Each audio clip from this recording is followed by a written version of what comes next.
된다 하는 게 기본적으로 이 아비트라지 프라이싱의 아이디어예요.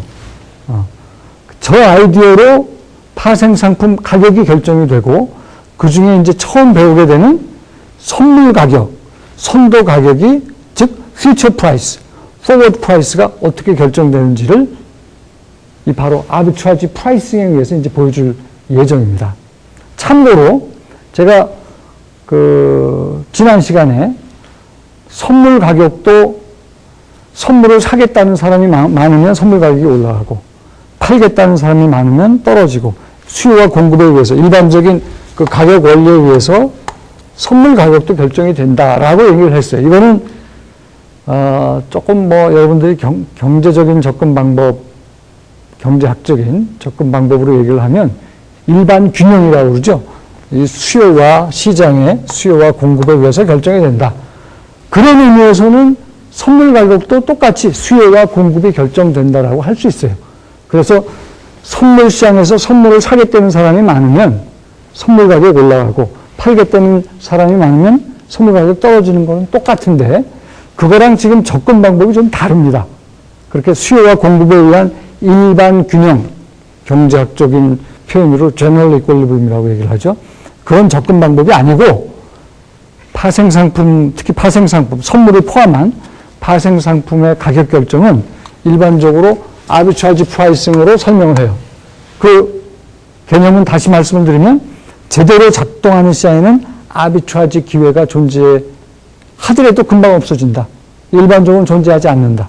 아비트라지 기회란 자기 돈 없이 위험 부담 없이 쉽게 돈 벌 수 있는 기회. 우리가 모두 찾고 있는 기회죠. 굉장히 좋은 기회.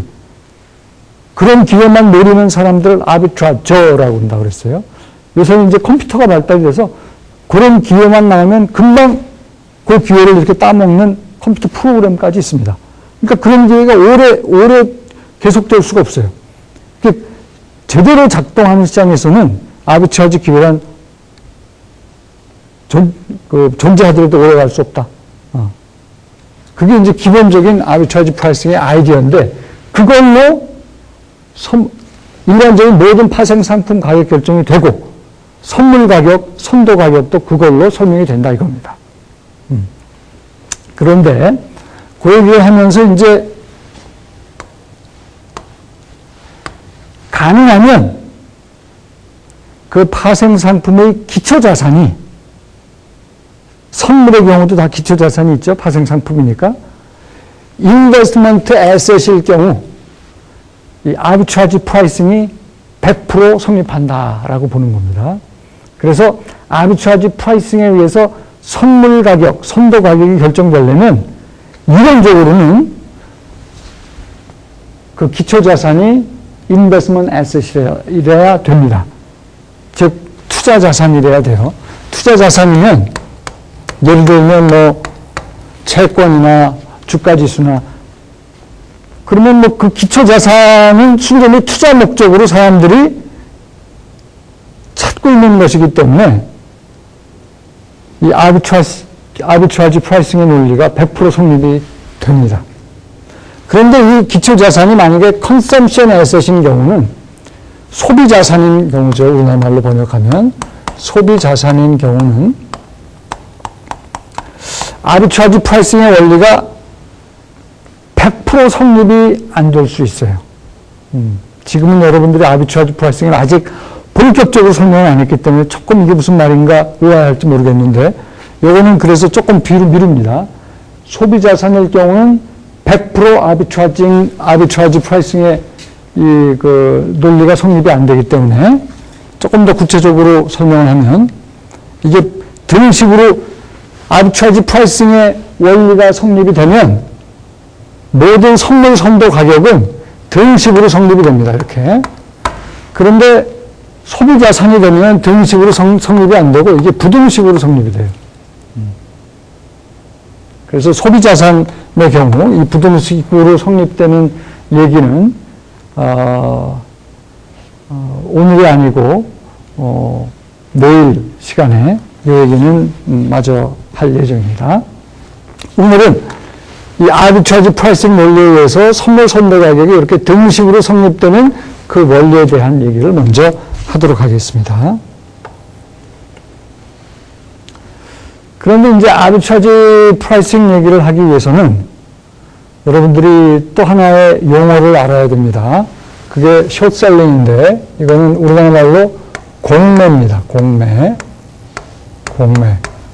공매도라고도 하죠. 근데 줄여서 공매라고 얘기를 합니다. 이건 뭐냐면 내가 갖고 있지 않는 뭐 주식을 공매한다고 가정을 해볼까요? 내가 주식을 갖고 있지 않은 상태에서 공매를 하는 겁니다. 그러기 위해서는 내가 갖고 있지 않기 때문에 주식을 남한테 빌려요. 갖고 있는 사람한테 빌려서 지금 팔고, 공매도, 지금 팔고, 나중에 사서 갚는 게 바로 공매도입니다. 이 아비차지 얘기를 하기 위해서는 이 숏셀링 개념을 아셔야 되기 때문에 먼저 이 공매에 대한 얘기를 하는 겁니다. 그래서 숏셀링, 공매다라고 하면 여러분들이 갖고 있지 않는 어떤 증권이나 상품을 파는 거예요. 근데 갖고 있지 않기 때문에 갖고 있지 않는 걸 어떻게 팔아요? 남한테 빌려서 파는 거죠. 남한테 빌리니까 나중에 갚아야 되겠죠. 그래서 그 다음 얘기가 일반적으로 여러분 브로커가 여러분이 파는 그 갖고 있지 않는 걸 판다 그랬으니까 갖고 있지 않는 걸 팔기 위해서 남한테 일단 빌려야 되고 그 다음에 나중에 그거를 사서 갚아야 된다 하는 얘기입니다. 오케이? 나중에 사서 갚아야 된다. 그 예를 지금 하나 여기 들어놓고 있는데 이 예제를 이해하면 여러분이 공매를 이해하는 겁니다. 예를 들어서 여러분이 IBM 주식이 4월 달에 500주 공매를 했어요. 즉 여러분이 소유하지 않은 IBM 주식을 남한테 500주 빌려서 지금 판 거예요. 그 다음에 이 포지션을 7월 달에 사서 갚았어요. 공매할 때 IBM 주가는 120불이었고 7월 달에 사서 갚을 때 IBM 주가는 100불이에요.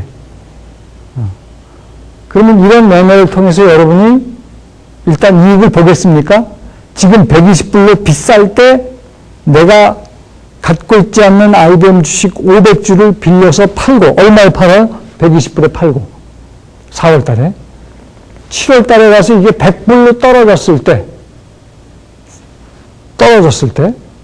그것을 사서 갚아요. 그러면 기본적으로 100불에 사서 120불에 판 꼴이죠. 일반적으로는 사는 걸 먼저 하고 나중에 팔죠. 주식 투자하면 지금 사고 나중에 파는데 공매는 지금 먼저 팔고 나중에 사서 갚는 겁니다. 그 공매를 해서 돈을 벌려면 어느 상황에서 공매를 해야 되겠어요? 앞으로 내가 지금 팔려고 하는 그게 주식이건 상품이건 그 가격이 지금 상대적으로 높다고 생각될 때 공매를 하는 겁니다. 지금 IBM 주식이 120불로 상대적으로 높다고 생각되니까 내가 공매를 한 거예요. 내 예상이 맞다면 나중에 이게 100불로 떨어졌을 때 사서 갚아요.